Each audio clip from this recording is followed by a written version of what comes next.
ਕਾਂਗਰਸੀ ਲਾਮਬੰਦੀਆਂ ਕਰ ਰਹੇ ਨੇ ਇੱਕ ਦੂਜੇ ਦੇ ਖਿਲਾਫ। ਤੇ ਮੁੱਦਾ ਜਿਹੜਾ ਹਾਲੇ ਤੱਕ ਜਿਹੜੇ ਆ ਉਹ ਵਿਚਾਲੇ ਹੀ ਪਏ ਨੇ। ਜਿਹੜੇ ਚੋਣ ਮੈਨੀਫੈਸਟੋ ਦੇ ਵਿੱਚ ਜਿੰਨੇ ਵੀ ਇਹਨਾਂ ਨੇ ਮੁੱਦੇ ਜਿਹੜੇ ਵਾਅਦੇ ਕੀਤੇ ਸੀਗੇ, ਉਹ ਜੇਕਰ ਸ਼ਮਸ਼ੇਰ ਸਿੰਘ ਦੂਲੋਂ ਹੋਣਾ ਦੀ ਉਹ ਗੱਲ ਮੰਨ ਲਈਏ ਤਾਂ ਇੱਕ ਵੀ ਵਾਅਦਾ ਪੂਰਾ ਨਹੀਂ ਹੋਇਆ। ਕੋਈ ਘੱਟ ਨਹੀਂਗਾ ਇਹਨਾਂ ਦੇ ਵਿੱਚੋਂ, ਕੋਈ ਘੱਟ ਨਹੀਂਗਾ। ਅੱਜ ਹੁਣ ਕਿਉਂਕਿ ਇਲੈਕਸ਼ਨਾਂ ਦਾ ਵਰ੍ਹਾ ਸ਼ੁਰੂ ਹੋ ਗਿਆ, ਫਿਕਰ ਲੱਗ ਗਿਆ, ਡੇਟ ਸ਼ੀਟ ਜਾਰੀ ਹੋ ਗਈ ਕਿ ਲੋਕੀ ਸਵਾਲ ਪੁੱਛਣਗੇ। ਅੱਗੇ ਵਾਲੀ ਗੱਲ ਤਾਂ ਰਹੀ ਨਹੀਂ ਕਿ ਲੋਕਾਂ ਨੇ ਭੁੱਲ ਜਾਣਾ, ਲੋਕਾਂ ਨੂੰ ਭੁੱਲ ਗਿਆ।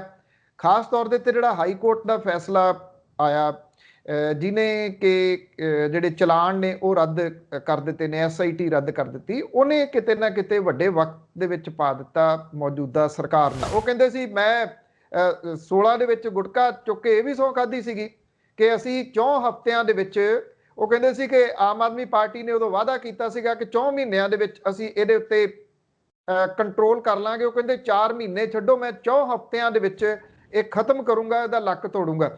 ਹੁਣ ਕਹਿੰਦੇ ਮੈਂ ਤਾਂ ਇਹ ਕਿਹਾ ਹੀ ਨਹੀਂ ਸੀਗਾ ਵੀ ਖਤਮ ਕਰ ਦੂੰਗਾ, ਮੈਂ ਤਾਂ ਲੱਕ ਤੋੜਨ ਲਈ ਕਿਹਾ ਸੀਗਾ।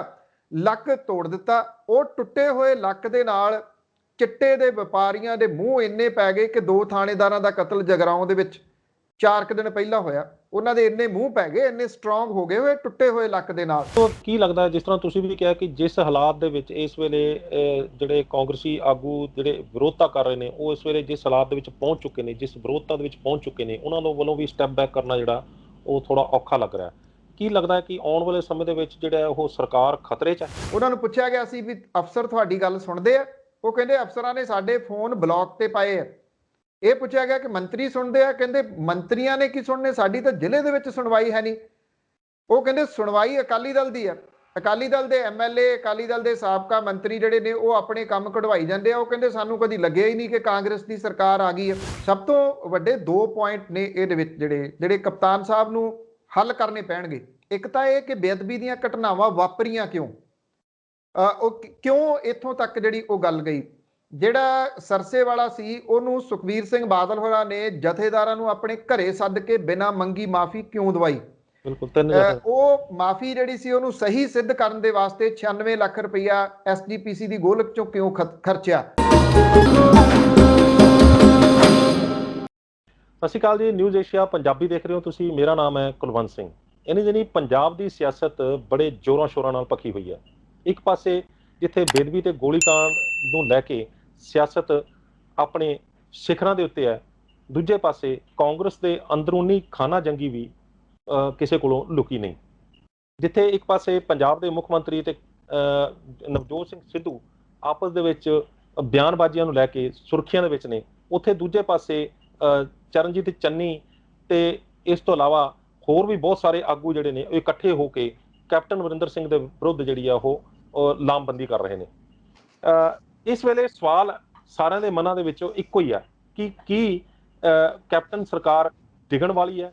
ਕੀ ਸਮੇਂ ਤੋਂ ਪਹਿਲਾਂ ਚੋਣਾਂ ਹੋਣ ਵਾਲੀਆਂ ਨੇ? ਤੇ ਜੇ ਸਮੇਂ ਤੋਂ ਪਹਿਲਾਂ ਚੋਣਾਂ ਹੁੰਦੀਆਂ ਨੇ ਤੇ ਕਿਹੜੀ ਪਾਰਟੀ ਜਿਹੜੀ ਆ ਉਹ ਸੱਤਾ 'ਚ ਆਵੇਗੀ?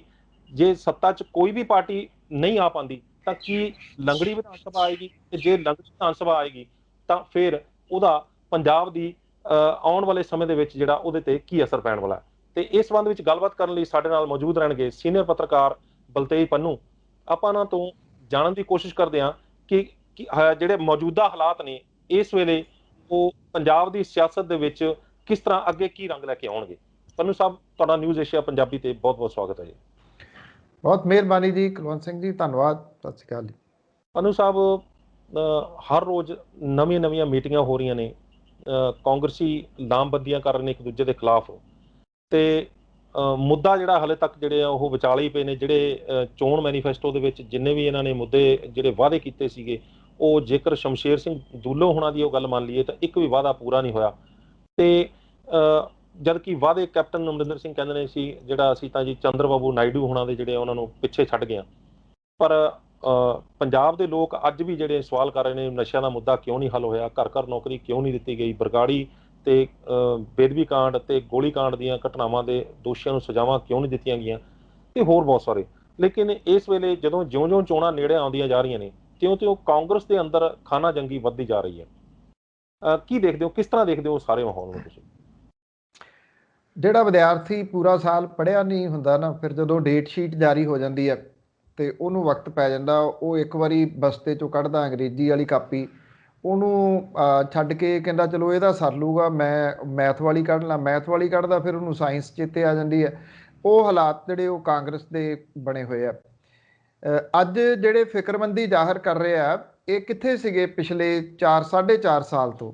ਚੁੱਪ ਕਰਕੇ ਆਰਾਮ ਦੇ ਨਾਲ ਆਨੰਦ ਲੈ ਰਹੇ ਸੀਗੇ ਸਰਕਾਰ ਦਾ, ਪੈਸੇ ਇਕੱਠੇ ਕਰ ਰਹੇ ਸੀਗੇ, ਕੋਈ ਘੱਟ ਨਹੀਂਗਾ ਇਹਨਾਂ ਦੇ ਵਿੱਚੋਂ, ਕੋਈ ਘੱਟ ਨਹੀਂਗਾ। ਅੱਜ ਹੁਣ ਕਿਉਂਕਿ ਇਲੈਕਸ਼ਨਾਂ ਦਾ ਵਰ੍ਹਾ ਸ਼ੁਰੂ ਹੋ ਗਿਆ, ਫਿਕਰ ਲੱਗ ਗਿਆ, ਡੇਟ ਸ਼ੀਟ ਜਾਰੀ ਹੋ ਗਈ ਕਿ ਲੋਕੀ ਸਵਾਲ ਪੁੱਛਣਗੇ। ਅੱਗੇ ਵਾਲੀ ਗੱਲ ਤਾਂ ਰਹੀ ਨਹੀਂ ਕਿ ਲੋਕਾਂ ਨੇ ਭੁੱਲ ਜਾਣਾ, ਲੋਕਾਂ ਨੂੰ ਭੁੱਲ ਗਿਆ। ਖਾਸ ਤੌਰ ਦੇ ਉੱਤੇ ਜਿਹੜਾ ਹਾਈ ਕੋਰਟ ਦਾ ਫੈਸਲਾ ਆਇਆ, ਜਿਹਨੇ ਕਿ ਜਿਹੜੇ ਚਲਾਨ ਨੇ ਉਹ ਰੱਦ ਕਰ ਦਿੱਤੇ ਨੇ, SIT ਰੱਦ ਕਰ ਦਿੱਤੀ, ਉਹਨੇ ਕਿਤੇ ਨਾ ਕਿਤੇ ਵੱਡੇ ਵਕਤ ਦੇ ਵਿੱਚ ਪਾ ਦਿੱਤਾ ਮੌਜੂਦਾ ਸਰਕਾਰ ਨੂੰ। ਵਕਤ ਦੇ ਵਿੱਚ ਇਹ ਪਾਤਾ ਕਿ ਇੱਕ ਤਾਂ ਸਾਰਾ ਕੁਝ ਚੇਤੇ ਆ ਗਿਆ ਲੋਕਾਂ ਨੂੰ, ਜੇ ਕਿਤੇ ਮਾੜਾ ਮੋਟਾ ਭੁੱਲਿਆ ਸੀਗਾ ਉਹਨਾਂ ਨੂੰ ਵੀ ਚੇਤੇ ਆ ਗਿਆ ਵੀ ਹਾਂ ਆਹ ਤਾਂ ਮਾਮਲਾ ਹੈ, ਇਹਦੀ ਤਾਂ ਸਹੁੰ ਚੁੱਕੀ ਸੀਗੀ ਕੈਪਟਨ ਸਾਹਿਬ ਨੇ ਕਿ ਮੈਂ ਇਹ ਜਿਹੜਾ ਹੱਲ ਕਰੂੰਗਾ। ਅੱਜ ਉਹ ਵੀਡੀਓ ਕਿਉਂ ਘੁੰਮ ਰਹੀਆਂ ਨੇ ਜਿਹਦੇ ਵਿੱਚ 2016 ਦੇ ਵਿੱਚ ਉਹ ਕਹਿੰਦੇ ਆ ਕਿ ਮੈਨੂੰ ਸਭ ਪਤਾ ਇਹ ਗੋਲੀ ਕਿਹਨੇ ਚਲਾਈ ਆ, ਇਹ ਵੀ ਪਤਾ ਕਿ ਗੋਲੀ ਦੇ ਹੁਕਮ ਕਿਹਨੇ ਦਿੱਤੇ ਸੀ। ਉਹ ਇਹ ਵੀ ਕਹਿੰਦੇ ਕਿ ਬੇਅਦਬੀਆਂ ਦੇ ਪਿੱਛੇ ਕੌਣ ਲੋਕ ਸੀ ਮੈਨੂੰ ਇਹ ਵੀ ਪਤਾ, ਮੈਨੂੰ ਆਉਣ ਦਿਓ, ਮੈਂ ਫੜ ਕੇ ਬਾਹੋਂ ਫੜ ਕੇ ਅੰਦਰ ਕਰੂੰਗਾ। ਅੱਜ ਉਹੀ ਕਪਤਾਨ ਸਾਹਿਬ ਇਹ ਕਹਿੰਦੇ ਆ ਕਿ ਸਰਕਾਰ ਬਣਦਿਆਂ ਸਾਰ ਕਿਸੇ ਨੂੰ ਬਾਹੋਂ ਫੜ ਕੇ ਅੰਦਰ ਕਿਵੇਂ ਕੀਤਾ ਜਾ ਸਕਦਾ।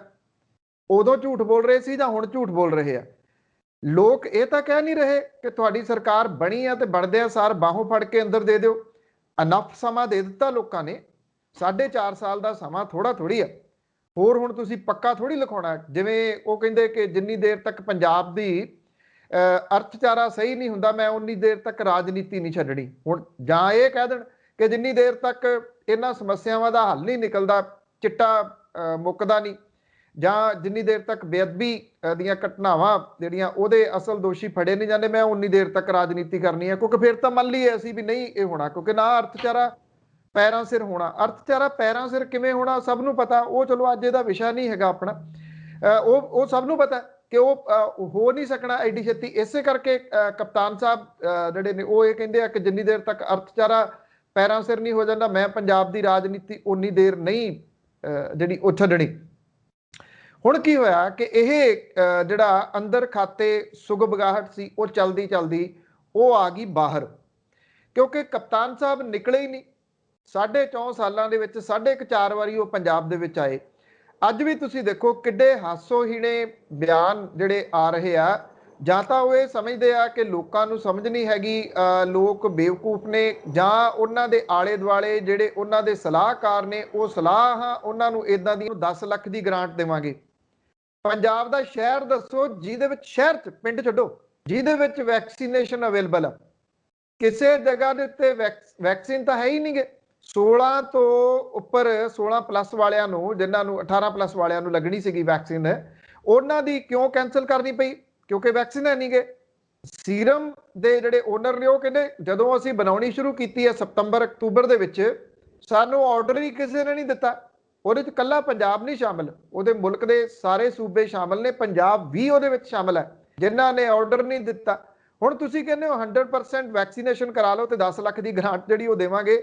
ਹੈਰਾਨਗੀ ਵਾਲੀ ਗੱਲ ਆ ਕਿ ਉਹ ਸਰਪੰਚਾਂ ਨੇ ਵੈਕਸੀਨ ਘਰੇ ਬਣਾਉਣੀ ਹੈ ਜਾਂ ਪਿੰਡਾਂ ਦੇ ਵਿੱਚ ਦੇਸੀ ਸ਼ਰਾਬ ਵਾਂਗੂ ਕੱਢ ਲੈਣੀ ਹੈ ਵੀ ਅਸੀਂ ਆਪਣੀ ਬਣਾ ਲਈ ਤੇ ਹੁਣ ਉਹਨੂੰ ਆਪਣੀਆਂ ਨਾੜਾਂ ਦੇ ਵਿੱਚ ਜਿਹੜਾ ਉਹ ਲਾਉਣਾ।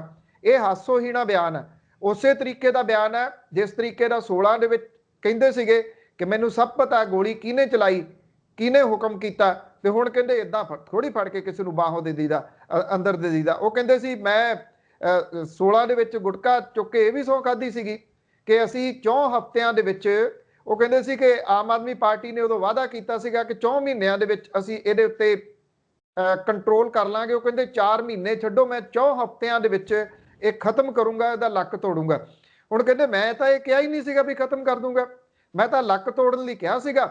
ਲੱਕ ਤੋੜ ਦਿੱਤਾ। ਉਹ ਟੁੱਟੇ ਹੋਏ ਲੱਕ ਦੇ ਨਾਲ ਚਿੱਟੇ ਦੇ ਵਪਾਰੀਆਂ ਦੇ ਮੂੰਹ ਇੰਨੇ ਪੈ ਗਏ ਕਿ 2 ਥਾਣੇਦਾਰਾਂ ਦਾ ਕਤਲ ਜਗਰਾਉਂ ਦੇ ਵਿੱਚ 4 ਦਿਨ ਪਹਿਲਾਂ ਹੋਇਆ। ਉਹਨਾਂ ਦੇ ਇੰਨੇ ਮੂੰਹ ਪੈ ਗਏ, ਇੰਨੇ ਸਟਰੋਂਗ ਹੋ ਗਏ ਹੋਏ ਟੁੱਟੇ ਹੋਏ ਲੱਕ ਦੇ ਨਾਲ। ਜੇ ਅਜੇ ਕਿਤੇ ਲੱਕ ਹੁੰਦਾ ਫੇਰ ਕਿੰਨਾ ਕੁ ਜਿਹੜਾ ਦੀ ਉਹ ਸਟਰੋਂਗ ਹੁੰਦਾ ਤੁਸੀਂ ਸੋਚ ਸਕਦੇ ਸੀ। ਇਹਨਾਂ ਸਾਰੀਆਂ ਚੀਜ਼ਾਂ ਨੂੰ ਲੈ ਕੇ ਜਿਹੜੀ ਖਲਬਲੀ ਆ ਉਹ ਕਾਂਗਰਸ ਦੇ ਅੰਦਰ ਮਚੀ ਹੋਈ ਆ। ਨਵਜੋਤ ਸਿੰਘ ਸਿੱਧੂ ਹੋਰਾਂ ਦੇ ਪਹਿਲਾਂ ਲੱਗਦਾ ਸੀਗਾ ਸ਼ਾਇਦ ਉਹ ਕਾਂਗਰਸ ਛੱਡ ਕੇ ਲਾਂਭੇ ਹੋ ਜਾਣਗੇ, ਹੁਣ ਲੱਗਦਾ ਨਹੀਂਗਾ ਕਿ ਉਹ ਕਾਂਗਰਸ ਛੱਡਣਗੇ ਤੇ ਕਿਸੇ ਹੋਰ ਜਾਣਗੇ। ਹੋਰ ਕਿੱਥੇ ਜਾ ਸਕਦੇ ਆ, ਇਹ ਵੀ ਆਪਣੇ ਆਪ ਦੇ ਵਿੱਚ ਵੱਡਾ ਸਵਾਲ ਹੈ, ਕਿਉਂਕਿ ਬਹੁਤੀ ਚੋਇਸ ਤਾਂ ਜਿਹੜੀ ਉਹਨਾਂ ਕੋਲੇ ਰਹੀ ਨਹੀਂ, ਉਹਨਾਂ ਕੋਲੇ ਹੈ ਨਹੀਂ ਗੀ। ਉਹ ਹੁਣ ਉੱਥੇ ਹੀ ਧੜਾ ਮਜ਼ਬੂਤ ਆਪਣਾ ਕਰ ਰਿਹਾ। ਇਹਦੇ ਵਿੱਚੋਂ ਜਿਹੜੀਆਂ ਮੀਟਿੰਗਸ ਚੱਲ ਰਹੀਆਂ ਸੀਗੀਆਂ, ਮੀਟਿੰਗ ਦੇ ਵਿੱਚੋਂ ਅਸਲ ਸਮੱਸਿਆ ਜਿਹੜੀ ਸੀ, ਇੱਕ ਤਾਂ ਇਹ ਖੜੀ ਹੋ ਗਈ ਕਿ ਪ੍ਰਗਟ ਸਿੰਘ ਹੋਰਾਂ ਨੇ, ਜਿਹੜੇ ਬਹੁਤ ਘੱਟ ਬੋਲਦੇ ਆ, ਜਿੰਨੀ ਕੁ ਲੋੜ ਆ ਉਹਨਾਂ ਕੁ ਮੂੰਹ ਖੋਲਦੇ ਆ, ਸਹਿਜਤਾ ਉਹਨਾਂ ਦੇ ਕੋਲੇ ਹੈ, ਠਰੰਮੇ ਦੇ ਨਾਲ ਗੱਲ ਕਰਨ ਵਾਲੇ ਨੇ, ਉਹਨਾਂ ਨੇ ਖਲਬਲੀ ਮਚਾਤੀ ਇਹ ਗੱਲ ਕਹਿ ਕੇ ਕਿ ਮੈਨੂੰ ਮੁੱਖ ਮੰਤਰੀ ਹੋਰਾਂ ਦੇ ਜਿਹੜੇ ਮੀਡੀਆ ਸਲਾਹਕਾਰ ਨੇ, ਮਾਫ ਕਰਨਾ ਸਿਆਸੀ ਸਲਾਹਕਾਰ ਨੇ ਕੈਪਟਨ ਸੰਦੀਪ ਸੰਧੂ ਹੋਰੀ, ਉਹਨਾਂ ਨੇ ਕਹਿੰਦੇ ਫੋਨ ਕਰਕੇ ਮੈਨੂੰ ਧਮਕੀ ਦਿੱਤੀ ਆ। ਉਹ ਕਹਿੰਦੇ ਕਿ ਮੁੱਖ ਮੰਤਰੀ ਹੋਰਾਂ ਦਾ ਸੁਨੇਹਾ ਤੁਹਾਡੇ ਲਈ ਵੀ ਫਾਈਲਾਂ ਤੁਹਾਡੀ ਵੀ ਪ੍ਰਾਪਰਟੀ ਦੀਆਂ ਖੁੱਲ ਗਈਆਂ ਤੇ ਤੈਨੂੰ ਹੁਣ ਠੋਕਾਂਗੇ। ਇਹਨੇ ਜਿਹੜਾ ਸੀ ਬਹੁਤ ਰੌਲਾ ਪਵਾਤਾ। ਦੂਸਰਾ ਜਿਹੜਾ ਮਾਮਲਾ ਸੀ ਚਰਨਜੀਤ ਚੰਨੀ ਹੋਰਾਂ ਦੇ ਮਾਮਲੇ, ਜਦੋਂ 2018 ਦੇ ਵਿੱਚ ਮੀ ਟੂ ਚੱਲਦਾ ਪਿਆ ਸੀ ਕਾਫੀ, ਉਹਨਾਂ ਦਿਨਾਂ ਦੇ ਦੌਰਾਨ ਇਹ ਆਇਆ ਸੀਗਾ ਸਾਹਮਣੇ ਕਿ ਉਹਨਾਂ ਨੇ ਕੋਈ ਟੈਕਸ ਕੀਤਾ ਸੀਗਾ ਇੱਕ ਮਹਿਲਾ ਆਫੀਸਰ ਨੂੰ। ਉਹ ਹੁਣ ਤੱਕ ਤਾਂ ਜਿਹੜੀ ਇਹ ਵੂਮਨ ਕਮਿਸ਼ਨ ਦੇ ਚੇਅਰਪਰਸਨ ਨੇ ਦੱਬ ਕੇ ਬੈਠੇ ਰਹੇ, ਹੁਣ ਚੁੰਡੀ ਉਹਨਾਂ ਨੂੰ ਵੀ ਭਰੀ ਲੱਗਦੀ ਆ ਕਿਤੋਂ ਨਾ ਕਿਤੋਂ, ਜਿਸ ਤਰੀਕੇ ਦੇ ਨਾਲ ਉਹਨਾਂ ਦੀ ਬਿਆਨਬਾਜ਼ੀ ਆਈ ਆ ਕਿ ਜੀ ਸਰਕਾਰ ਨੇ ਇਹਦੇ ਉੱਤੇ ਨਾ ਐਕਸ਼ਨ ਲਿਆ ਹਫ਼ਤੇ ਦੇ ਵਿੱਚ ਤੇ ਮੈਂ ਜਾ ਕੇ ਭੁੱਖ ਹੜਤਾਲ ਦੇ ਉੱਤੇ ਜਿਹੜਾ ਜੀ ਉਹ ਬਹਿ ਜਾਊਂਗੀ। ਕਹਿੰਦੇ ਇਹਦੇ 'ਚ ਕੋਈ ਸਰਕਾਰ ਦੇ ਦਬਾਅ ਕਰਕੇ ਨਹੀਂ ਮੈਂ ਇਹ ਕਰ ਰਹੀ, ਬਲਕਿ ਮੇਰਾ ਜ਼ਮੀਰ ਨੇ ਇਹ ਆਵਾਜ਼ ਦਿੱਤੀ। ਕਮਾਲ ਦਾ ਜ਼ਮੀਰ ਹੈ, 3 ਸਾਲ ਚੁੱਪ ਕਰਕੇ ਬੈਠਾ ਰਿਹਾ, 3 ਸਾਲਾਂ ਤੋਂ ਬਾਅਦ ਇੱਕਦਮ ਅਚਾਨਕ ਜ਼ਮੀਰ ਨੂੰ ਚੇਤੇ ਆਇਆ ਵੀ ਇੱਕ ਐਪਲੀਕੇਸ਼ਨ ਪਹਿਲੀ ਵੀ ਪਈ ਆ, ਉਹ ਵੀ ਕੱਢ ਲਈਏ। ਇਹਦੇ 3 ਸਾਲਾਂ ਦੇ ਦੌਰਾਨ ਵੂਮਨ ਕਮਿਸ਼ਨ ਦਾ ਇੱਕ ਸਿੰਗਲ ਵੀ ਵਰਣਨਯੋਗ ਕੰਮ ਦੱਸੋ ਜਿਹੜਾ ਕਿ ਇਸ ਵੂਮਨ ਕਮਿਸ਼ਨ ਨੇ ਕੋਈ ਐਕਸ਼ਨ ਜਿਹੜਾ ਉਹ ਲਿਆ ਹੋਵੇ। ਇਹ ਦਿਸ ਰਿਹਾ ਕਿ ਵਿਰੋਧੀਆਂ ਨੂੰ ਜਿਹੜਾ ਉਹ ਚਿੱਤ ਕਰਨ ਦੇ ਵਾਸਤੇ ਇਹ ਮਾਮਲੇ ਖੁਲਵਾਏ ਜਾ ਰਹੇ ਆ। ਇਦੋਂ ਪਹਿਲਾਂ ਨਵਜੋਤ ਸਿੰਘ ਸਿੱਧੂ ਹੋਰਾਂ ਦੇ ਨੇੜਲਿਆਂ ਦੇ ਉੱਤੇ ਵੀ ਵਿਜੀਲੈਂਸ ਦੀ ਜਾਂਚ ਦਾ ਸ਼ਿਕੰਜਾ ਕੱਸਣ ਦੀ ਗੱਲ ਜਿਹੜੀ ਉਹ ਆਖੀ ਗਈ ਸੀ। ਹਾਲਾਂਕਿ ਇਹ ਮਾਮਲਾ ਹਾਲ ਦੀ ਘੜੀ ਉੱਥੇ ਹੀ ਖੜਾ ਜਿੱਥੇ ਪਿਛਲੇ ਐਤਵਾਰ ਜਾਂ ਸ਼ਨੀਚਰਵਾਰ ਨੂੰ ਜਿੱਦਣ ਇਹ ਤੁਰਿਆ ਉੱਥੇ ਆਇਆ ਸੀਗਾ। ਉਦੋਂ ਗੱਲ ਗਾਂ ਵਧੀ ਨਹੀਂ ਗਈ, ਦਬਕਾ ਮਾਰ ਕੇ ਸ਼ਾਇਦ ਵੇਖਿਆ ਗਿਆ ਪ੍ਰਗਟ ਸਿੰਘ ਹੋਰਾਂ ਨੂੰ ਵੀ, ਨਵਜੋਤ ਸਿੰਘ ਸਿੱਧੂ ਨੂੰ ਵੀ ਤੇ ਚਰਨਜੀਤ ਚੰਨੀ ਹੋਰਾਂ ਨੂੰ ਵੀ। ਇਹ ਮੀਟਿੰਗਾਂ ਹਟੀਆਂ ਨਹੀਂ, ਘਟੀਆਂ ਨਹੀਂ। ਸੁਖਜਿੰਦਰ ਸਿੰਘ ਰੰਧਾਵਾ ਹੋਰੀ ਜਿਹੜੇ ਕੱਲ ਮੀਟਿੰਗ ਤੋਂ ਬਾਹਰ ਆ ਕੇ ਗੱਲ ਕਹਿ ਰਹੇ ਸੀਗੇ ਇਮੋਸ਼ਨਲ, ਕਹਿੰਦੇ ਕਿ ਜਿਹੜੇ ਕਿਉਂਕਿ ਕੀਰਤਨੀ ਇੱਕ ਜਿਹੜੇ ਵਡਾਲਾ ਸਾਹਿਬ ਨੇ, ਉਹਨਾਂ ਨੇ ਇਹ ਕੀਤਾ ਸੀਗਾ ਕਿ ਮੰਤਰੀਆਂ ਦੇ ਘਰਾਂ ਮੂਹਰੇ ਜਾ ਕੇ ਕੀਰਤਨ ਕੀਤਾ ਸੀਗਾ ਉਹਨਾਂ ਨੂੰ ਚੇਤੇ ਕਰਾਉਣ ਦੇ ਵਾਸਤੇ ਕਿ ਗੁਰੂ ਗ੍ਰੰਥ ਸਾਹਿਬ ਦੀ ਬੇਅਦਬੀ ਹੋਈ ਆ, ਉਹਦਾ ਇਨਸਾਫ ਨਹੀਂ ਮਿਲਿਆ।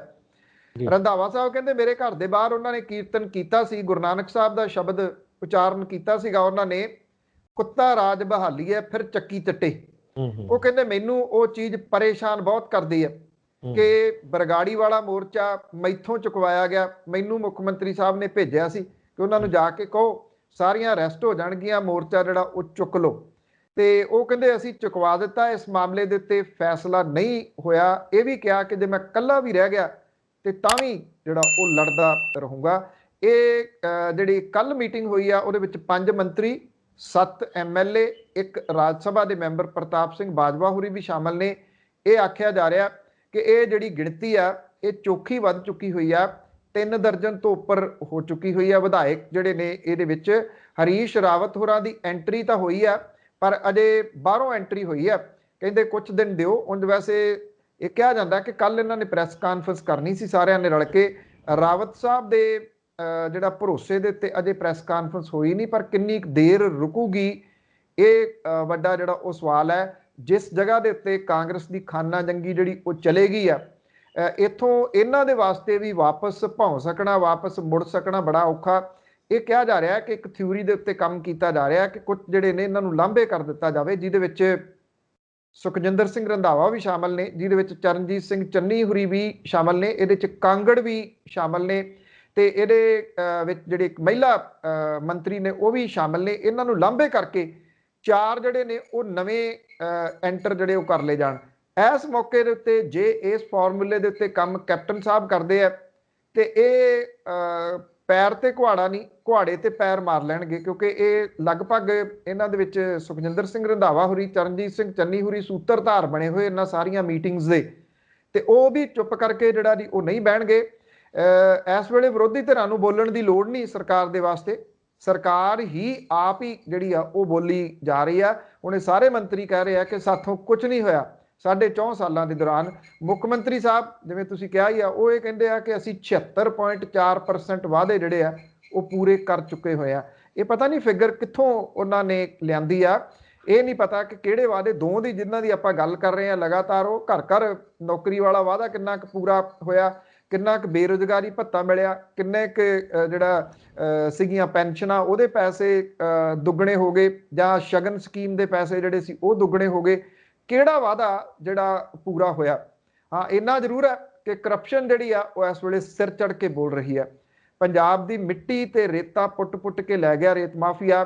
ਪੰਜਾਬ ਦੇ ਵਿੱਚ ਸ਼ਰਾਬ ਦੀ ਖਪਤ ਵਧੀ ਆ, ਸਰਕਾਰ ਦੀ ਆਮਦਨੀ ਘਟੀ ਹੈ ਕਿਉਂਕਿ ਨਕਲੀ ਫੈਕਟਰੀਆਂ ਆ ਗਈਆਂ। ਕਿਹਦੀਆਂ ਨੇ ਨਕਲੀ ਫੈਕਟਰੀਆਂ? ਤੁਹਾਨੂੰ ਵੀ ਪਤਾ ਕੁਲਵੰਤ ਸਿੰਘ ਜੀ, ਮੈਨੂੰ ਵੀ ਪਤਾ, ਸੁਣਨ ਵਾਲੇ ਦਰਸ਼ਕਾਂ ਨੂੰ ਵੀ ਪਤਾ, ਸਭ ਨੂੰ ਪਤਾ ਕਿਹਦੀਆਂ ਨੇ। Transport mafia. 3 ਮਹੀਨਿਆਂ ਦੇ ਵਿੱਚ ਇਹਨਾਂ ਨੇ ਸਰਕਾਰ ਬਣਨ ਤੋਂ ਬਾਅਦ ਵਾਅਦਾ ਕੀਤਾ ਸੀਗਾ ਕਿ ਇਹ ਜਿਹੜੀ ਟਰਾਂਸਪੋਰਟ ਪਾਲਿਸੀ ਲੈ ਕੇ ਆਉਣਗੇ। 5ਵਾਂ ਸਾਲ ਤੁਰ ਪਿਆ, ਅਜੇ ਤੱਕ ਟਰਾਂਸਪੋਰਟ ਪਾਲਿਸੀ ਨਹੀਂ ਆਈ। ਸਰਕਾਰ ਦੇ ਹਾਲਾਤ ਇੰਨੇ ਮਾੜੇ ਬਣ ਗਏ ਆ ਕਿ ਫਰੀਦਕੋਟ ਦੇ ਵਿੱਚ ਜਿਹੜਾ 135 ਏਕੜ ਜਿਹੜੀ ਜ਼ਮੀਨ ਪੈਂਦੀ ਆ, ਜਿੱਥੇ ਕਿ ਜਿਹੜਾ ਸੀਗੀ ਖੰਡ ਮਿੱਲ, ਔਰ ਇਹ ਖੰਡ ਮਿੱਲ ਦਾ ਜੰਗਲ ਸੀਗਾ 67 ਲੱਖ ਰੁਪਏ ਦੇ ਵਿੱਚ, ਸਿਰਫ 67 ਲੱਖ ਰੁਪਏ ਦੇ ਵਿੱਚ ਜਿਹੜਾ ਉਹ ਵੇਚਣਾ ਪਿਆ। ਸਰਕਾਰ ਨੇ ਉਹ 67 ਲੱਖ 'ਚ ਵੇਚਤਾ। ਮੇਰਾ ਖਿਆਲ ਜੇ ਦਾਤਨਾਂ ਵੀ ਕੱਟ ਕੇ ਵੇਚੀਆਂ ਹੁੰਦੀਆਂ ਨਾ ਕੁਲਵੰਤ ਸਿੰਘ ਜੀ, ਤੇ ਉਹਦੇ ਵੀ ਪੈਸੇ ਜ਼ਿਆਦਾ ਆਉਣੇ ਸੀਗੇ। ਇੰਨਾ ਮਤਲਬ ਕਿ ਮਾੜੇ ਹਾਲਾਤਾਂ ਦੇ ਵਿੱਚ ਸਰਕਾਰ ਚਲੇ ਗਈ ਹੋਈ ਆ। ਇਹ ਲੱਕੜ ਮਾਫੀਆ ਨਵਾਂ ਆ ਗਿਆ।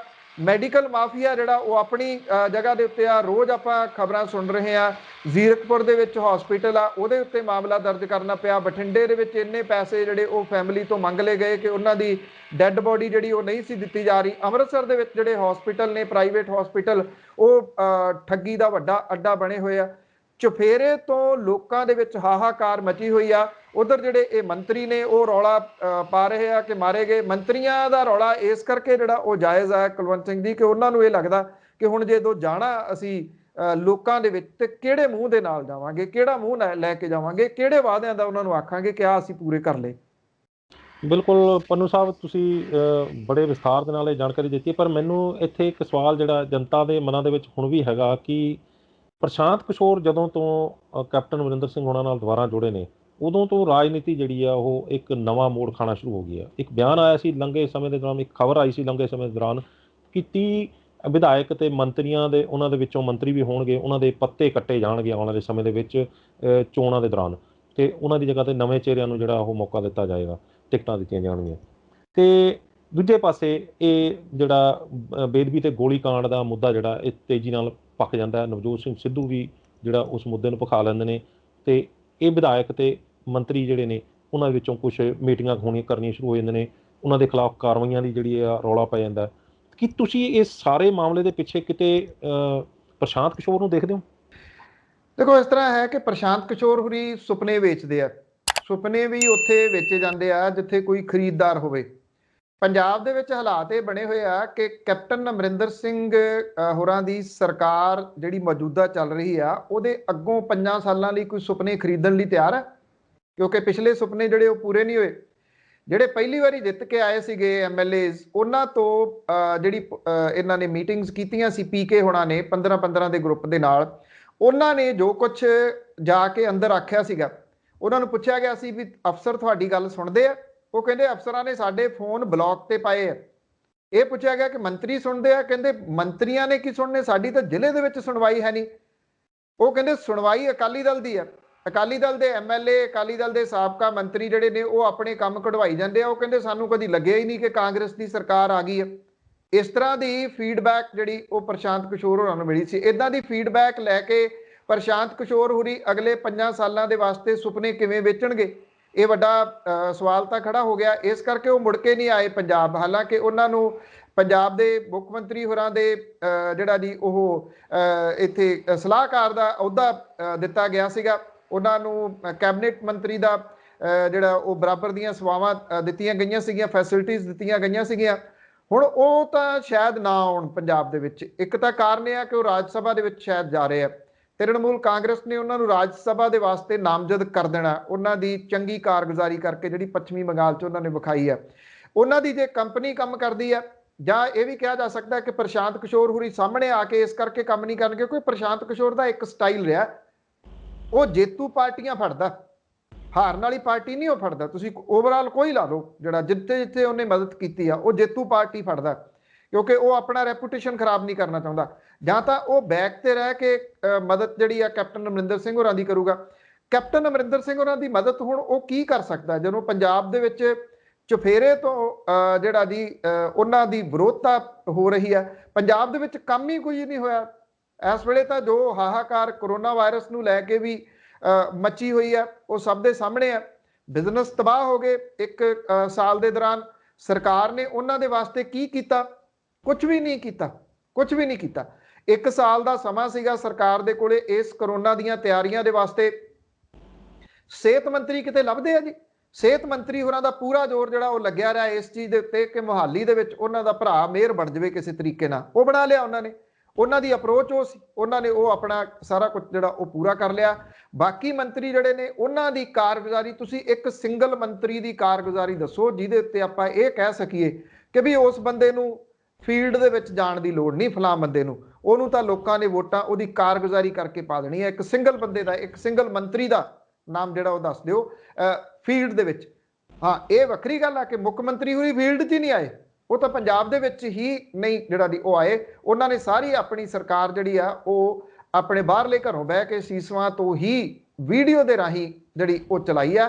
ਇਸੇ ਕਰਕੇ ਗਰਾਊਂਡ ਦੀਆਂ, ਧਰਤੀ ਦੀਆਂ ਜਿਹੜੀਆਂ ਅਸਲ ਸਮੱਸਿਆਵਾਂ ਨੇ, ਲੋਕਾਂ ਦੀਆਂ ਜਿਹੜੀਆਂ ਅਸਲ ਸਮੱਸਿਆਵਾਂ ਨੇ, ਉਹਨਾਂ ਤੱਕ ਉਹਨਾਂ ਦੇ ਨੇੜੇ ਤੇੜੇ ਵਾਲਿਆਂ ਨੇ ਪਹੁੰਚਣ ਹੀ ਨਹੀਂ ਦਿੱਤੀਆਂ। ਉਹ ਇਹ ਸਮਝਦੇ ਨੇ ਕਿ ਜਿੰਨੇ ਸੁੱਖ ਮੈਨੂੰ ਸੁੱਖ ਵਿਲਾਸ ਦੇ ਨਾਲ ਲੱਗ ਫੈਸਿਲਿਟੀਜ਼ ਨੇ ਤੇ ਉਹ ਇਹਨਾਂ ਦਾ ਆਨੰਦ ਮਾਣ ਰਿਹਾ।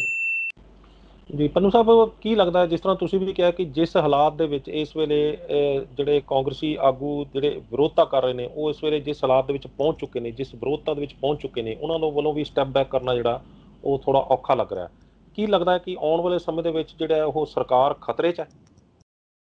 ਨਹੀਂ, ਸਰਕਾਰ ਮੇਰਾ ਖਿਆਲ ਨਹੀਂ ਖਤਰੇ ਦੇ ਵਿੱਚ ਜਾਂਦੀ, ਕਿਉਂਕਿ ਜੇ ਮੰਨ ਲਓ ਪਹਿਲਾਂ ਇਹ ਗੱਲ ਚੱਲਦੀ ਸੀਗੀ ਕਿ ਸ਼ਾਇਦ ਮਈ ਦੇ ਅਖੀਰ ਦੇ ਵਿੱਚ ਕੈਪਟਨ ਅਮਰਿੰਦਰ ਸਿੰਘ ਹੋਰੀ ਆਪਣੀ ਸਰਕਾਰ ਭੰਗ ਕਰ ਦੇਣਗੇ, ਵਿਧਾਨ ਸਭਾ ਭੰਗ ਕਰ ਦੇਣਗੇ ਤੇ ਅਕਤੂਬਰ ਦੇ ਵਿੱਚ ਚੋਣਾਂ ਹੋ ਸਕਦੀਆਂ ਨੇ। ਪਰ ਕਰੋਨਾ ਦੀ ਸੈਕੰਡ ਵੇਵ ਨੇ ਇਹ ਤਾਂ ਸਾਰੀਆਂ ਕਹਾਣੀਆਂ ਘੂਣੀਆਂ ਢਾਹ ਦਿੱਤੀਆਂ ਜੀ।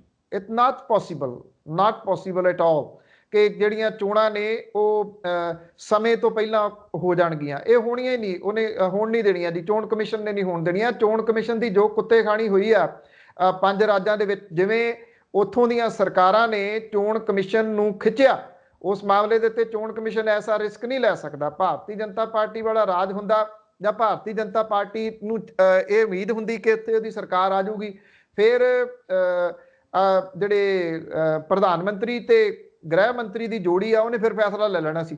ਇੱਥੇ ਪੰਜਾਬ 'ਚੋਂ ਭਾਰਤੀ ਜਨਤਾ ਪਾਰਟੀ ਨੂੰ ਕੁਝ ਲੱਭਣ ਦੇ ਅਸਾਰ ਨਹੀਂ ਹੈਗੇ। ਇਸ ਕਰਕੇ ਇਦਾਂ ਦਾ ਰਿਸਕ ਉਹ ਕਿਉਂ ਲੈਣਗੇ? ਹਾਂ, ਕੈਪਟਨ ਅਮਰਿੰਦਰ ਸਿੰਘ ਹੋਰੀ ਜ਼ਰੂਰ ਕਰ ਸਕਦੇ ਜੇ ਉਹਨਾਂ ਨੂੰ ਇਹ ਲੱਗੇ ਕਿ ਇਹ ਕਾਂਗਰਸੀ ਜ਼ਿਆਦਾ ਇਕੱਠੇ ਹੋ ਗਏ ਉਹਨਾਂ ਦੇ ਵਿਰੋਧ ਦੇ ਵਿੱਚ ਤੇ ਉਹਨਾਂ ਦੀ ਗੱਦੀ ਨੂੰ ਖਤਰਾ ਖੜਾ ਹੋ ਗਿਆ, ਫਿਰ ਉਹ ਕੀ ਸਟੈਪ ਲੈਂਦੇ ਆ, ਇਹ ਆਪਣੇ ਆਪ ਦੇ ਵਿੱਚ। ਪਰ ਉਹਦੇ ਲਈ ਵੀ ਉਹਨਾਂ ਨੂੰ ਮੰਤਰੀ ਮੰਡਲ ਦੀ ਜਿਹੜੀ ਆ ਉਹ ਮਨਜ਼ੂਰੀ ਚਾਹੀਦੀ ਹੋਊਗੀ ਜੇ ਉਹਨਾਂ ਨੇ ਵਿਧਾਨ ਸਭਾ ਭੰਗ ਕਰਨੀ ਹੈ। ਤੇ ਜੇ ਕੱਲ ਵਾਲੀ ਮੀਟਿੰਗ ਦੇ ਵਿੱਚ 5 ਮੰਤਰੀ ਜਿਹੜੇ ਉਹ ਸ਼ਾਮਲ ਹੋਏ ਆ, ਉੱਥੇ ਮੰਤਰੀ ਮੰਡਲ ਜਿਹੜਾ ਆ ਉਹ 2/3 ਕਿਵੇਂ ਉਹਨਾਂ ਨੂੰ ਦੇ ਸਕਦਾ ਇਸ ਗੱਲ ਦੀ ਮਨਜ਼ੂਰੀ? ਇਸ ਕਰਕੇ ਮੈਨੂੰ ਨਹੀਂ ਲੱਗਦਾ ਕਿ ਇਹ ਪੋਸੀਬਿਲਿਟੀ ਹੈ ਕਿ ਕਾਂਗਰਸ ਦੀ ਸਰਕਾਰ ਡਿੱਗ ਪਊਗੀ ਜਾਂ ਚੋਣਾਂ ਜਿਹੜੀਆਂ ਉਹ ਅਰਲੀ ਹੋ ਜਾਣਗੀਆਂ। ਇਸ ਤਰ੍ਹਾਂ ਦੇ ਅਜੇ ਕੋਈ ਅਸਾਰ ਸਮੀਕਰਨਾਂ ਕੋਈ ਬਣਦੀਆਂ ਨਜ਼ਰ ਨਹੀਂ ਆ ਰਹੀਆਂ ਜੀ। ਬਾਕੀ ਦੇਖਦੇ ਹਾਂ ਆਉਂਦੇ ਕੁਝ ਦਿਨਾਂ ਦੇ ਦੌਰਾਨ ਪਤਾ ਲੱਗੂਗਾ, ਜਦੋਂ ਖਾਸ ਤੌਰ ਦੇ ਉੱਤੇ ਹਾਈ ਕਮਾਂਡ ਜਿਹੜੀ ਆ ਉਹਦੀ ਐਂਟਰੀ ਪ੍ਰੋਪਰ ਇਹਦੇ ਵਿੱਚ ਹੋ ਜੂਗੀ। ਅਜੇ ਤਾਂ ਹਰੀਸ਼ ਰਾਵਤ ਆਏ ਆ, ਇਕੱਲੇ ਹਰੀਸ਼ ਰਾਵਤ ਹੋਰਾਂ ਦੇ ਹੱਲ ਕਰਨ ਵਾਲਾ ਮਸਲਾ ਹੁੰਦਾ ਤਾਂ ਉਹ ਦੇਰ ਪਹਿਲਾਂ ਕਰ ਗਏ ਹੁੰਦੇ। ਜਦੋਂ ਨਵਜੋਤ ਸਿੰਘ ਸਿੱਧੂ ਹੋਰਾਂ ਨੂੰ ਮਨਾਮ ਕੇ ਲੈ ਆਏ ਸੀ ਉਦੋਂ ਗੱਲ ਨਹੀਂ ਬਣੀ। ਰਾਵਤ ਸਾਹਿਬ ਭਲੇ ਮਾਨਸ ਬੰਦੇ ਨੇ। ਇਹ ਹੈਗੀ ਜੱਟਾਂ ਦੀ ਰਾਜਨੀਤੀ। ਜੱਟਾਂ ਦੀ ਰਾਜਨੀਤੀ ਜਿਹੜੀ ਆ ਉਹ ਡੱਡੂਆਂ ਦੀ ਪੰਸੇਰੀ ਹੁੰਦੀ ਹੈ, ਇੱਕ ਬੁੜਕ ਕੇ ਉਧਰ ਨੂੰ, ਇੱਕ ਬੁੜਕ ਕੇ ਉਧਰ ਨੂੰ। ਹਰੀਸ਼ ਰਾਵਤ ਹੋਰਾਂ ਨੂੰ ਸ਼ਾਇਦ ਪੰਜਾਬ ਦੀਆਂ ਸਮੀਕਰਨਾਂ ਦੇ ਬਾਰੇ ਦੇ ਵਿੱਚ ਜ਼ਿਆਦਾ ਪਤਾ ਨਾ ਹੋਵੇ, ਹੋ ਸਕਦਾ ਇੰਨੇ ਸਮੇਂ ਦੇ ਦੌਰਾਨ ਉਹ ਸਮਝ ਗਏ ਹੋਣ। ਜੇ ਇਸ ਜਿਹੜੀ ਰਾਜਨੀਤੀ ਆ ਉਹਨੂੰ ਉਹ ਸਮਝ ਲੈਣਗੇ ਤਾਂ ਉਹ ਚੰਗਾ ਰਹੂਗਾ ਜੀ। ਫਿਰ ਕੁਛ ਨਾ ਕੁਛ ਉਹ ਕੱਢ ਸਕਦੇ ਆ। ਹਾਲ ਦੀ ਘੜੀ ਮੈਨੂੰ ਨਹੀਂ ਲੱਗਦਾ ਕਿ ਰਾਵਤ ਸਾਹਿਬ ਦੇ ਵੀ ਵੱਸ ਦੀ ਕੋਈ ਬਹੁਤੀ ਗੱਲ ਰਹਿ ਗਈ ਹੈ ਜੀ। ਪੰਨੂ ਸਾਹਿਬ, ਜੇਕਰ ਆਪਾਂ ਇਹ ਗੱਲ ਨਾ ਕੀਤੀ ਤਾਂ ਸ਼ਾਇਦ ਆਪਣੀ ਗੱਲ ਅਧੂਰੀ ਰਹਿ ਜਾਏਗੀ ਕਿ ਜਿਹੜੇ ਹਾਲਾਤ ਦੇ ਵਿੱਚ ਇਸ ਵੇਲੇ ਪੰਜਾਬ ਦੀ ਰਾਜਨੀਤੀ ਗਰਮਾਈ ਹੋਈ ਹੈ, ਉਹਦਾ ਇੱਕੋ ਹੀ ਧੁਰਾ ਨਜ਼ਰ ਆ ਰਿਹਾ, ਜਿਹੜਾ ਬਰਗਾੜੀ ਬੇਦਬੀ ਤੇ ਗੋਲੀकांड ਦੀਆਂ ਘਟਨਾਵਾਂ, ਉਸ ਨੂੰ ਲੈ ਕੇ ਚਾਰੇ ਪਾਸੇ ਰਾਜਨੀਤੀ ਚੱਲ ਰਹੀ ਹੈ ਤੇ ਉਸੇ ਨੂੰ ਲੈ ਕੇ ਅੱਜ ਕਿਹਾ ਜਾ ਰਿਹਾ ਕਿ ਸਰਕਾਰ ਵੀ ਖਤਰੇ 'ਚ ਹੈ।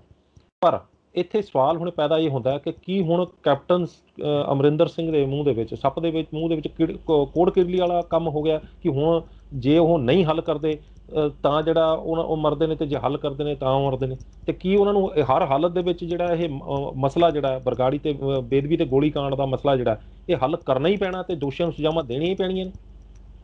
ਕੁਲਵੰਤ ਸਿੰਘ ਜੀ, ਬਿਲਕੁਲ ਇਹ ਕਰਨਾ ਪਊਗਾ। ਜੇ ਉਹ ਇਹ ਸੋਚਦੇ ਆ ਕਿ ਨਵੀਂ ਸਿੱਟ ਬਣਾਤੀ ਤੇ ਉਹ ਲੱਗੀ ਰਹੂਗੀ, ਇਹਦੇ ਨਾਲ ਨਹੀਂ ਹੱਲ ਹੋਣਾ। ਜੇ ਉਹ 6 ਡੇਰਾ ਪ੍ਰੇਮੀ ਫੜ ਲਏ, ਉਹਨਾਂ ਦੇ ਨਾਮ ਪਹਿਲਾਂ ਵੀ ਆਉਂਦੇ ਸੀਗੇ, ਉਹਨਾਂ ਦੇ ਫੜਨ ਦੇ ਨਾਲ ਮਸਲਾ ਨਹੀਂ ਹੱਲ ਹੋਣਾ। ਸਭ ਤੋਂ ਵੱਡੇ 2 ਪੁਆਇੰਟ ਨੇ ਇਹਦੇ ਵਿੱਚ ਜਿਹੜੇ ਕਪਤਾਨ ਸਾਹਿਬ ਨੂੰ ਹੱਲ ਕਰਨੇ ਪੈਣਗੇ। ਇੱਕ ਤਾਂ ਇਹ ਕਿ ਬੇਅਦਬੀ ਦੀਆਂ ਘਟਨਾਵਾਂ ਵਾਪਰੀਆਂ ਕਿਉਂ, ਉਹ ਕਿਉਂ ਇੱਥੋਂ ਤੱਕ ਜਿਹੜੀ ਉਹ ਗੱਲ ਗਈ। ਜਿਹੜਾ ਸਰਸੇ ਵਾਲਾ ਸੀ, ਉਹਨੂੰ ਸੁਖਬੀਰ ਸਿੰਘ ਬਾਦਲ ਹੋਰਾਂ ਨੇ ਜਥੇਦਾਰਾਂ ਨੂੰ ਆਪਣੇ ਘਰੇ ਸੱਦ ਕੇ ਬਿਨਾਂ ਮੰਗੀ ਮਾਫੀ ਕਿਉਂ ਦਵਾਈ? ਉਹ ਮਾਫੀ ਜਿਹੜੀ ਸੀ ਉਹਨੂੰ ਸਹੀ ਸਿੱਧ ਕਰਨ ਦੇ ਵਾਸਤੇ 96 ਲੱਖ ਰੁਪਈਆ ਐਸਜੀਪੀਸੀ ਦੀ ਗੋਲਕ ਚੋਂ ਕਿਉਂ ਖਰਚਿਆ? ਐਮਐਸਜੀ ਜਿਹੜੀ ਫਿਲਮ ਸੀਗੀ ਮੈਸੇਂਜਰ ਆਫ ਗॉड, ਉਹਦਾ ਕੀ ਰੋਲ ਸੀਗਾ ਇਸ ਸਭ ਕਾਸੇ ਦੇ ਵਿੱਚ? ਜਦੋਂ ਮੁਆਫੀ ਵਾਪਸ ਲਈ ਗਈ ਉਦੋਂ ਬਾਅਦ ਇਹ ਵਾਪਰੀਆਂ ਜਿਹੜੀਆਂ ਘਟਨਾਵਾਂ ਸੀ, ਇਹਦੇ ਵਾਸਤੇ ਕੌਣ ਜ਼ਿੰਮੇਵਾਰ ਸੀ? ਜਿਹੜੀ ਪੋਸ਼ਾਕ ਵਾਲਾ ਮਾਮਲਾ ਸੀ ਉਹ ਦਰਜ ਕੀਤਾ ਗਿਆ, ਉਹ ਪਿਛਲੀ ਅਕਾਲੀ ਸਰਕਾਰ ਨੇ ਵਾਪਸ ਕਿਉਂ ਲਿਆ? ਇੱਕ ਤਾਂ ਇਹ ਮਸਲਾ ਹੋ ਗਿਆ ਬੇਅਦਬੀ ਦੇ ਨਾਲ ਜੁੜਿਆ। ਦੂਸਰਾ ਮਸਲਾ ਹੈ ਬੇਅਦਬੀ ਦੀਆਂ ਘਟਨਾਵਾਂ ਤੋਂ ਬਾਅਦ ਵਾਪਰੀਆਂ ਘਟਨਾਵਾਂ। ਉਹਦੇ ਵਿੱਚ ਸਭ ਤੋਂ ਅਹਿਮ ਪਾਰਟ ਜਿਹੜਾ ਉਦੋਂ ਦੀ ਸਰਕਾਰ ਦਾ ਆ ਜਾਂਦਾ, ਉਹ ਬਾਦਲ ਪਰਿਵਾਰ ਦਾ ਪਾਰਟ ਹੈ ਪਹਿਲਾ, ਉਹਦੇ ਵਿੱਚ ਸਰਕਾਰ ਦਾ ਆ ਜਾਂਦਾ, ਪਰ ਸਰਕਾਰ ਵੀ ਬਾਦਲ ਦੀ ਹੈ। ਬਈ ਉਹ ਕਿਹਨੇ ਹੁਕਮ ਕੀਤੇ ਕਿ ਇਹਨਾਂ ਨੂੰ ਜਬਰੀ ਉਠਾ ਦਿਓ ਉੱਥੋਂ ਕੋਟਕਪੂਰਾ, ਜਿੱਥੇ ਸ਼ਾਂਤਮਈ ਤਰੀਕੇ ਨਾਲ ਬੈਠੇ ਹੋਏ ਸੀ? ਕਿਹਨੇ ਹੁਕਮ ਦਿੱਤੇ ਡੀਜੀਪੀ ਨੂੰ ਕਿ ਉਹ ਆਪਣੀ ਚੁਣਿੰਦਾ ਟੀਮ, ਜਿਹਦੀ ਉੱਥੇ ਡਿਊਟੀ ਵੀ ਨਹੀਂ ਲੱਗੀ ਹੋਈ, ਉਹ ਆਪਣੇ ਐਸਐਸਪੀ ਆਪਣੇ ਡੀਐਸਪੀ ਲੈ ਕੇ ਉੱਥੇ ਆਵੇ ਤੇ ਲੋਕਾਂ ਦੇ ਉੱਤੇ ਤਸ਼ੱਦਦ ਢਾਵੇ? ਕਿਹਨੇ ਹੁਕਮ ਕੀਤਾ? ਭਾਵੇਂ ਜੋ ਮਰਜ਼ੀ ਹੋ ਜੇ, ਜਿਵੇਂ ਇਹ ਕਿਹਾ ਗਿਆ ਕਿ ਮੈਨੂੰ ਖੁੱਲੀ ਛੁੱਟੀ ਦਿਓ, ਇਹ ਚੱਲ ਰਿਹਾ, ਮੈਂ 15 ਮਿੰਟਾਂ 'ਚ ਸਿਟੀ ਖਾਲੀ ਕਰਾ ਦੂੰਗਾ, ਉਦੋਂ ਦੇ ਡੀਜੀਪੀ ਹੋਰਾਂ ਨੇ ਇਹ ਗੱਲ ਕਹੀ, ਸਮੇਤ ਸਿਆਣੀ ਹੋਰਾਂ ਨੇ। ਉਹਨਾਂ ਨੂੰ ਹੁਕਮ ਕਿਹਨੇ ਕੀਤਾ? ਜਿੰਨੀ ਦੇਰ ਤੱਕ ਇਹ ਮਸਲੇ ਸਾਹਮਣੇ ਨਹੀਂ ਆਉਂਦੇ, ਲੋਕ ਕਟਹਿਰੇ ਦੇ ਵਿੱਚ ਜਿਹੜੇ ਜ਼ਿੰਮੇਵਾਰ ਨੇ ਉਹ ਨਹੀਂ ਆਉਂਦੇ, ਉਨੀ ਦੇਰ ਤੱਕ 5-7 ਬੰਦਿਆਂ ਨੂੰ ਫੜ ਕੇ ਇਹ ਮਸਲਾ ਹੱਲ ਹੋਣ ਵਾਲੇ ਮਾਮਲਿਆਂ ਤੋਂ ਇਹ ਬਹੁਤ ਗਾਂਹ ਲੰਘ ਗਿਆ ਹੋਇਆ। ਔਰ ਉਦੋਂ ਵੀ ਉੱਪਰ ਵਾਲੀ ਗੱਲ ਇਹ ਆ ਕਿ ਇਹਦੇ ਵਿੱਚ ਜਿਹੜੇ ਵਿਕਟਮ ਨੇ, ਜਿਵੇਂ ਕ੍ਰਿਸ਼ਨ ਭਗਵਾਨ ਸਿੰਘ ਹੋਰਾਂ ਦਾ ਬੇਟਾ ਹੈ, ਜਿਹੜੇ ਬਾਕੀ ਨੇ, ਉਹ ਓਪਨਲੀ ਕਹਿ ਰਿਹਾ ਕਿ ਅਸੀਂ ਨਹੀਂ ਪੇਸ਼ ਹੋਣਾ ਐਸਆਈਟੀ ਦੇ ਮੂਹਰੇ, ਸਾਡੇ ਨਾਲ ਮਜ਼ਾਕ ਕੀਤਾ ਜਾ ਰਿਹਾ, ਸਾਡੇ ਘਰ ਦੇ ਜੀ ਚਲੇ ਗਏ ਤੇ ਇਹ ਲੋਕ ਸ਼ੁਗਲ ਕਰਦੇ ਫਿਰਦੇ ਆ ਇੰਨੇ ਸਾਲਾਂ ਤੋਂ ਬਾਅਦ। ਚਿੜੀਏ ਜੀਪੋ ਚਿੜੀਏ ਮਰ ਜਾਓ, ਕਦੀ ਐਸਆਈਟੀ ਬਣਾਤੀ, ਕਦੀ ਐਸਆਈਟੀ ਜਿਹੜੀ ਉਹ ਬਿਠਾਤੀ, ਹੁਣ 3 ਐਸਆਈਟੀ ਹੋ ਗਈਆਂ। ਇਹਦੇ 'ਚ ਲੋਕ ਕਨਫਿਊਜ਼ ਹੋ ਗਏ ਕਿ ਕਿਹੜੀ ਐਸਆਈਟੀ ਦੀ ਰਿਪੋਰਟ ਆ ਰਹੀ ਹੈ, ਕਿਹੜੀ ਦੀ ਆਉਣੀ ਬਾਕੀ ਆ। ਇੱਕ ਐਸਆਈਟੀ ਬਣੀ ਹੈ ਕੋਟਕਪੂਰਾ ਗੋਲੀकांड ਦੇ ਬਾਰੇ, ਇੱਕ ਐਸਆਈਟੀ ਪਹਿਲਾਂ ਦੀ ਬਣੀ ਹੋਈ ਆ ਬੇਅਦਬੀ ਕਾਂਡ ਦੇ ਬਾਰੇ ਦੇ ਵਿੱਚ ਜਾਂਚਕਾਰੀ, ਇੱਕ ਐਸਆਈਟੀ ਹੋਰ ਬਣ ਗਈ ਬਾਈਬਲ ਕਲਾਂ ਗੋਲੀकांड ਦੇ ਬਾਰੇ ਦੇ ਵਿੱਚ। 3 ਐਸਆਈਟੀ ਜਿਹੜੀਆਂ ਉਹ ਫਰਦਰ ਜਾ ਕੇ ਇਨਵੈਸਟੀਗੇਸ਼ਨ ਕਰਦੇ ਆ। ਪਰ ਇੱਕ ਗੱਲ ਜਿਹੜੀ ਲੋਕਾਂ ਦੇ ਮਨਾਂ ਦੇ ਅੰਦਰ ਬਹੁਤ ਵੱਡੇ ਪੱਧਰ ਦੇ ਉੱਤੇ ਘਰ ਕਰ ਗਈ ਹੋਈ ਆ ਕਿ ਕਪਤਾਨ ਸਾਹਿਬ ਜਿਹੜੇ ਨੇ ਉਹ ਬਾਦਲ ਪਰਿਵਾਰ ਨੂੰ ਬਚਾ ਰਹੇ ਆ, ਉਹਨੂੰ ਕਿਵੇਂ ਉਹ ਲੋਕਾਂ ਦੇ ਮਨਾਂ ਦੇ ਵਿੱਚੋਂ ਬਾਹਰ ਕੱਢਣਗੇ, ਇਹ ਸਭ ਤੋਂ ਵੱਡਾ ਸਵਾਲ ਹੈ। ਦੇਖੋ, ਇਸ ਤਰ੍ਹਾਂ ਹੈ ਕਿ ਇਸ ਵੇਲੇ ਜਿਹੜਾ ਚਰਚਾ ਛਿੜੀ ਹੋਈ ਹੈ, ਜੇ ਕੈਪਟਨ ਅਮਰਿੰਦਰ ਸਿੰਘ ਉਹਨਾਂ ਦੇ ਨਾਲ ਆਪਾਂ ਗੱਲ ਕਰਕੇ ਦੇਖੀਏ ਵੀ ਕੈਪਟਨ ਅਮਰਿੰਦਰ ਸਿੰਘ ਉਹਨਾਂ ਦੀ ਕੀ ਸੋਚ ਹੈ, ਇਹ ਕਿਹਾ ਜਾ ਰਿਹਾ ਕਿ ਜਿਸ ਤਰੀਕੇ ਨਾਲ 2007 ਤੋਂ ਲੈ ਕੇ 2012 ਦੇ ਦੌਰਾਨ ਉਹ ਉਹਨਾਂ ਨੇ ਚੱਕਿਆ ਸੀਗਾ ਤੇ ਉਹ ਮੁੱਦੇ ਦੇ ਕਰਕੇ ਜਿਹੜਾ ਉਹਨਾਂ ਨੇ ਉਸ ਤੋਂ ਬਾਅਦ ਜਿਹੜਾ ਬਾਦਲ ਜਿਹੜੀ ਸਰਕਾਰ ਸੀਗੀ ਉਹ ਦੁਬਾਰਾ ਜਿਹੜੀ ਰਿਪੀਟ ਹੋ ਗਈ ਸੀ, ਉਹ ਆ ਗਈ ਸੀ, ਪਾਵਰ ਦੇ ਵਿੱਚ ਆ ਗਈ ਸੀ। ਤੇ ਕੈਪਟਨ ਅਮਰਿੰਦਰ ਸਿੰਘ ਉਹਨਾਂ ਦੇ ਮਨਾਂ ਦੇ ਵਿੱਚ ਇੱਕੋ ਹੀ ਡਰ ਸੀਗਾ ਕਿ ਜੇਕਰ ਹੁਣ ਵੀ ਇਹਨਾਂ ਨੂੰ ਬਾਦਲ ਪਰਿਵਾਰ ਦੇ ਉੱਤੇ ਕਾਰਵਾਈ ਕੀਤੀ ਜਾਂਦੀ ਹੈ, ਉਹਨਾਂ ਨੂੰ ਫੜ ਕੇ ਅੰਦਰ ਕੀਤਾ ਜਾਂਦਾ ਤੇ ਉਹ ਦੁਬਾਰਾ ਪਾਵਰ ਦੇ ਵਿੱਚ ਆ ਜਾਣਗੇ।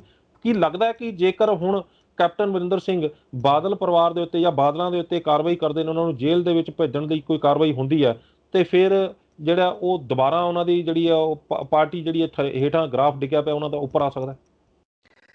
ਕੁਲਵੰਤ ਸਿੰਘ ਜੀ, ਉਹਦੇ ਵਿੱਚ ਤੇ ਇਸ ਮਾਮਲੇ 'ਚ ਬਹੁਤ ਫਰਕ ਹੈ। ਉਦੋਂ ਜਿਹੜਾ ਸੀਗਾ ਉਹ ਕਰਪਸ਼ਨ ਦੇ ਕੁਝ ਚਾਰਜਸ ਲਾਏ ਗਏ ਸੀ ਔਰ ਉਦੋਂ ਗੁਰਚਰਨ ਸਿੰਘ ਟੌੜਾ ਹੋਰੀ ਜਿਉਂਦੇ ਸੀ, ਜਿਨ੍ਹਾਂ ਨੇ ਕੁਝ ਦਿਨਾਂ ਦੇ ਵਿੱਚ ਜਿਹੜੀ ਅਕਾਲੀ ਦਲ ਦੀ ਡਿੱਗੀ ਹੋਈ ਸ਼ਾਖ ਸੀਗੀ ਉਹਨੂੰ ਤਾਂ ਚੁੱਕ ਲਿਆ ਸੀ। ਅੱਜ ਗੁਰਚਰਨ ਸਿੰਘ ਟੌੜਾ ਹੋਰਾਂ ਵਰਗਾ ਕੋਈ ਬੰਦਾ ਅਕਾਲੀ ਦਲ ਬਾਦਲ ਦੇ ਕੋਲੇ ਨਹੀਂ ਹੈਗਾ।